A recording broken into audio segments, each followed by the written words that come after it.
नमस्कार, स्वागत है आप सभी का हमारे YouTube channel journalism student in Hindi.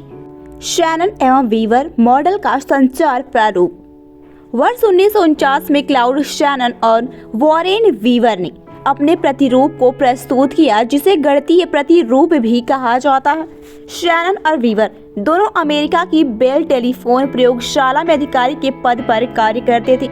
इन्होंने टेलीफोन से संचार प्रक्रिया के आधार पर एक मॉडल को प्रस्तुत किया था, जो संचार का गणितीय सिद्धांत बना।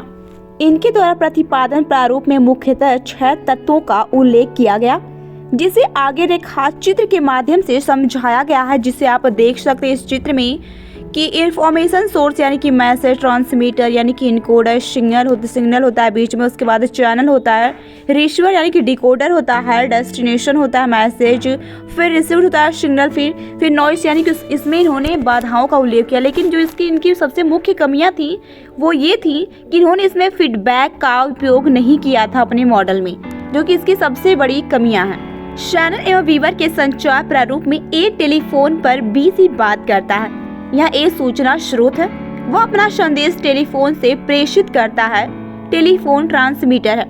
ए का शाब्दिक संदेश ट्रांसमीटर यांत्रिक रूप से संदेश को परिवर्तित कर बी के टेलीफोन तक पहुंचाता है। यह संदेश फिर शाब्दिक संदेश में परिवर्तित होकर बी के पास पहुंच जाता है। शैनन एवं वीवर मॉडल के अनुसार संचार की प्रक्रिया में एक सूचना स्रोत है, उसके पास एक संदेश है, वह अपना संदेश एक ट्रांसमीटर के माध्यम से भेजता है। ट्रांसमीटर उस संदेश को एक सिग्नल अथवा संकेत में बदलकर भेजता है। उस ट्रांसमिटेड सिग्नल को बाधा या शोर से होकर गुजरना पड़ता है। इस तरह रिसीवर तक वह संदेश प्राप्त संकेत के रूप में पहुंचता है। रिसीवर उस सिग्नल को प्राप्त करता है। रिसीवर सिग्नल को संदेश में बदलकर गंतव्य स्थल तक पहुंचा देता है और गंतव्य स्थल उसे संदेश के रूप में ग्रहण करता है। शैनन और वीवर ने सूचना संप्रेषण की प्रक्रिया में शोर की अवधारणा को सबसे पहले प्रस्तुत किया। शोर का तात्पर्य संचार मार्ग में आने वाले व्यवधान से है, यानी कि बाधा से है, जिसके प्रभाव के कारण संदेश अपने वास्तविक अर्थ में रिसीवर अर्थात की प्रॉपर तक नहीं पहुंच पाता।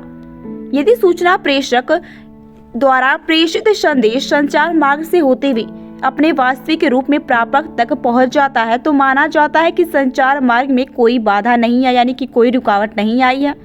लेकिन शोर के कारण ऐसा नहीं हो पाता।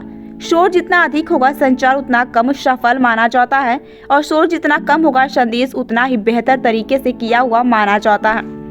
शैनन और वीवर ने शोर के कारण उत्पन्न होने वाले व्यवधान यानी कि बाधा को कम करने के लिए शब्द बहुलता के सिद्धांत पर जोर दिया, जिसमें किसी संदेश को बार बार बोलना और दोहराना है।